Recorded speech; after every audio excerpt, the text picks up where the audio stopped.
রমজানে ওপেনে দুই নিকৃষ্ট মহিলা বিড়ি খাচ্ছিল। কি আপনারা দেখেননি? এরা আবার এখন ফতোয়াবাজি করছে। স্বরাষ্ট্র উপদেষ্টার পদত্যাগ চাই।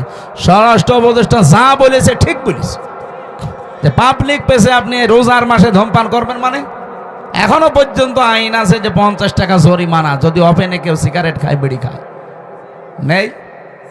আর ওরা মেয়ে লোক, ওকে মেয়ে লোক বলা যায়? ওর স্বামী যদি বিড়ি মিড়ি খায় তাও তো একটু হালকা মেনে নেওয়া যায়। আর ও শয়তান মহিলা, ওরে চিরে ফেলা দরকার শয়তানগুলো। আবার সোশ্যাল নাম নিয়ে, এগুলো বাংলাদেশের জন্য ক্যান্সার। আমরা স্বরাষ্ট্র উপদেষ্টা যিনি আছেন জাহাঙ্গীর আলম ভাইকে ধন্যবাদ জানাই।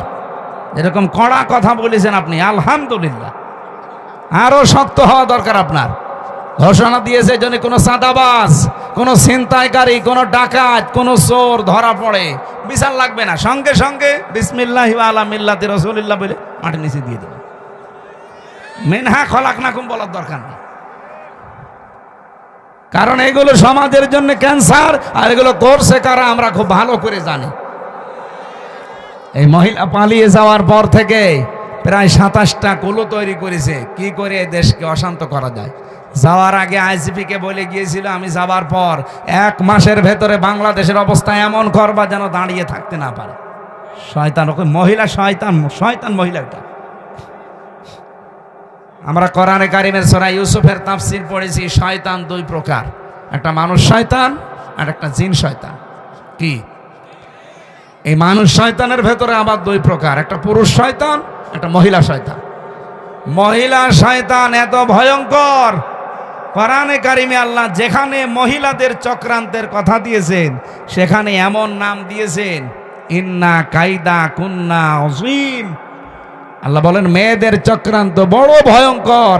আযীম শব্দ যেখানে সেখানে আল্লাহ লাগান না, আমাদের নবীর চরিত্রে একবার লাগিয়েছেন, ওয়া ইন্নাকা লাআলা খুলুকিন আযীম। এমন মহান চরিত্র আপনাকে দিয়েছি কিয়ামত পর্যন্ত মানুষের কুল কিনারায় পাবে না। এই জন্য আযীম এটা আল্লাহর নাম, যেখানে সেখানে আল্লাহ দেয় না।